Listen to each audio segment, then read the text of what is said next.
Halo adik-adik semuanya, apa kabar nih kalian semuanya? Saya berharap kalian dalam keadaan yang sehat dan siap untuk belajar.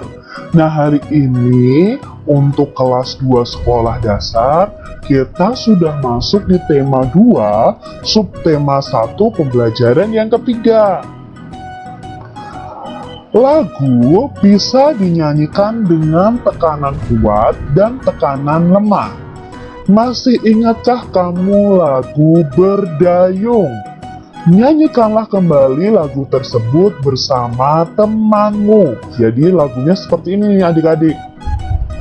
Lajulah perahuku, laju meluncur di air biru, lajulah perahuku, laju ke tempat yang aku tuju.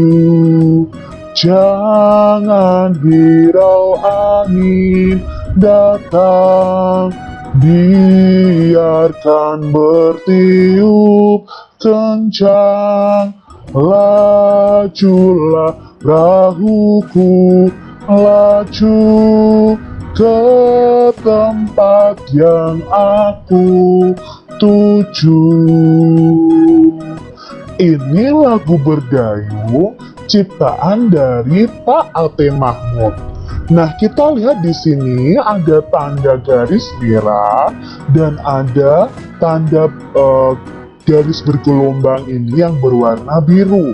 Nah, untuk tanda merah itu dinyanyikan keras, sedangkan yang bertanda gelombang biru ini dinyanyikan lembut.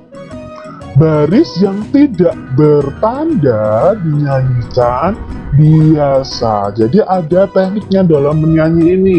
Contoh ya, ini lajulah perahuku, ini ada tanda biru bergelombang, berarti dinyanyikan lembut. Lajulah perahuku, laju.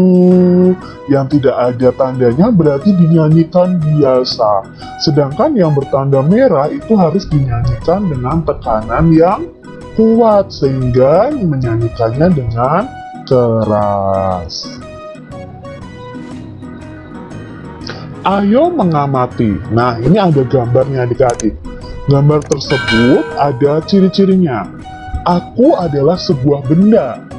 Bentukku segi 4. Aku digunakan untuk menulis sesuatu. Aku juga dapat dilipat menjadi beragam bentuk. Misalnya bentuk perahu, bentuk pesawat, bentuk burung, dan lain-lain. Apakah aku? Kalau dari gambar dan keterangan ini, bendanya apa ya adik-adik? Ya, ini adalah kertas. Nah, kertas itu berbentuk segi 4. Bisa digunakan untuk menulis sesuatu. Bisa dibentuk menjadi perahu, pesawat, burung, dan lain sebagainya. Jawablah pertanyaan berikut. Benda apakah yang dimaksud adik-adik? Ya, yang dimaksud adalah kertas. Apakah kamu mempunyai benda tersebut? Pasti punya ya adik-adik ya. Bagaimana bentuknya? Nah, bentuknya ada yang persegi panjang, mungkin ada yang persegi juga. Apa kegunaan dari kertas itu? Ya, kegunaannya untuk menulis sesuatu. Juga bisa dilipat menjadi beragam bentuk seperti pesawat, perahu, burung, dan lain sebagainya. Benda-benda di sekitar kita. Ada banyak benda di sekitar kita. Setiap benda mempunyai sifat yang berbeda dengan benda lainnya. Ada yang halus, kasar, basah, dan lain sebagainya. Contoh benda yang kasar antara lain batu, pasir, dan kulit pohon. Contoh benda yang basah adalah air.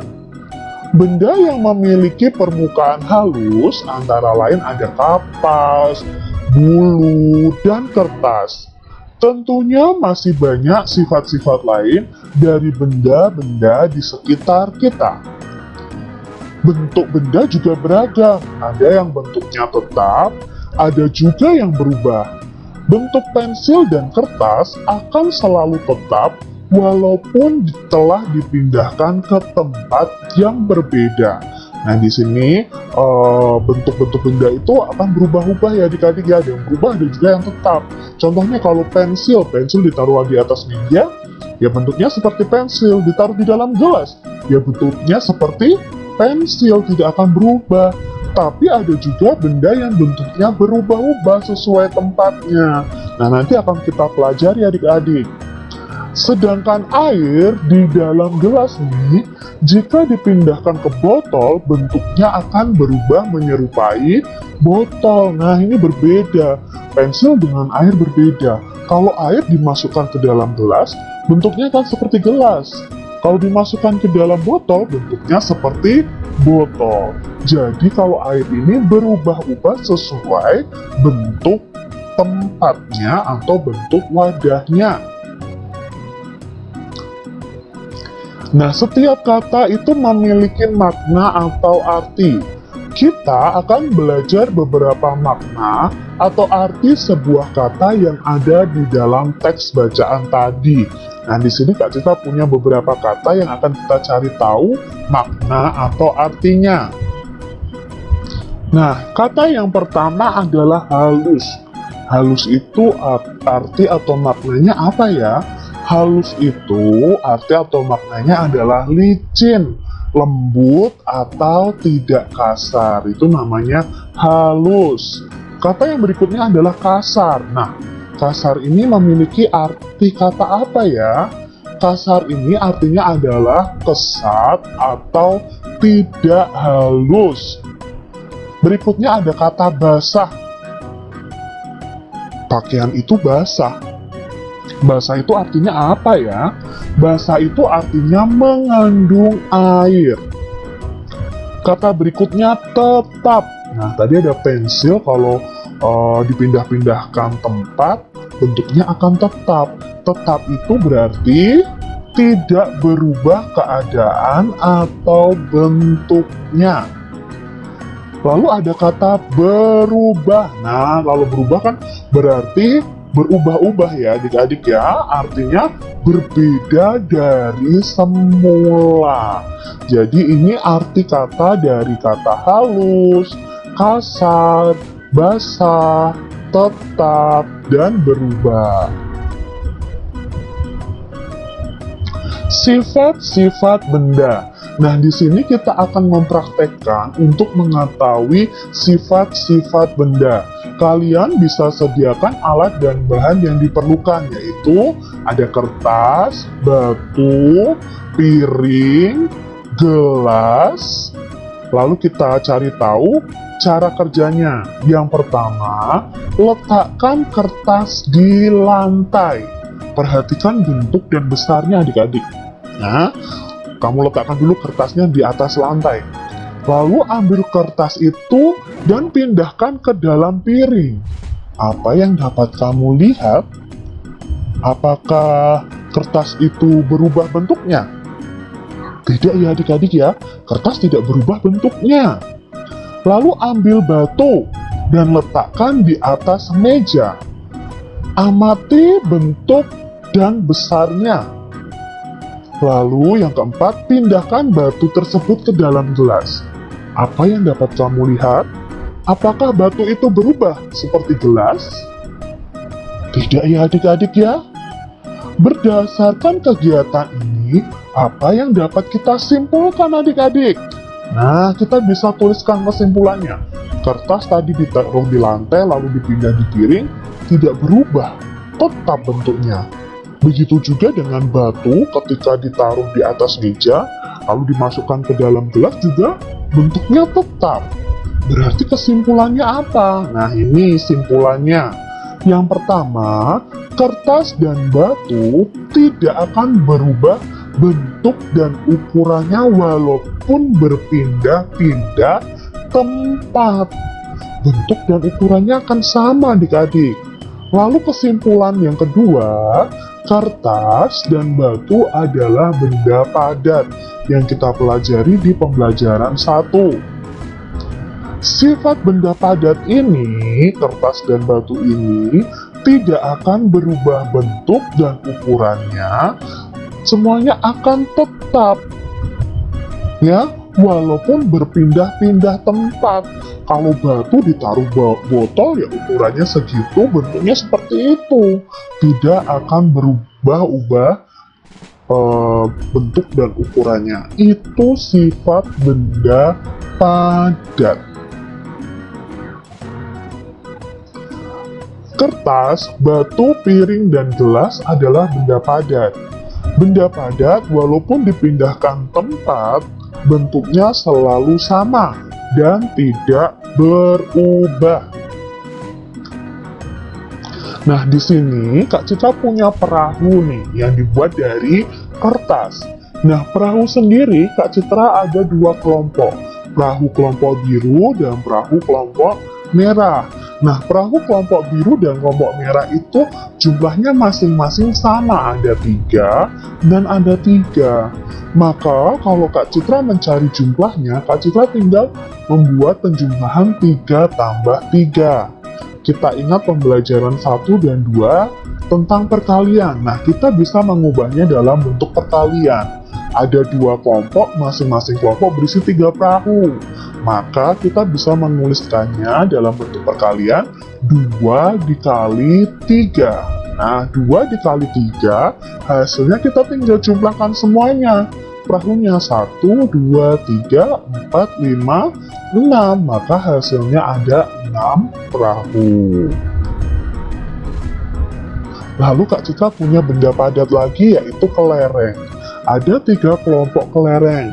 Setiap kelompok isinya ada 4. Nah, sekarang kalau dibuat penjumlahan berulang adalah 4 ditambah 4 ditambah 4. Tapi kalau diubah dalam bentuk perkalian bagaimana, Kak? Nah, ada berapa kelompok kelereng? Ya, ada 3. Atau kalian bisa tuliskan, kalian bisa hitung ini. 4-nya ada berapa? 4. Angka 4-nya ada 3. Berarti 3 dikali angka yang dimaksud di sini adalah angka 4. Berarti 3 dikali 4 sama dengan 12. Lalu ada bola adik-adik. Nah, bolanya ini terdiri dari 4 kelompok. Setiap kelompoknya terdiri dari 2 bola. Maka kalau dibuat penjumlahan berulang adalah 2 ditambah 2 ditambah 2 ditambah 2. Jika dibuat perkalian, angka 2-nya ada berapa kelompok? Ada 4 kelompok dikali angka 2-nya. Jadi 4 dikali 2 sama dengan 8. Nah, di sini ada pensil.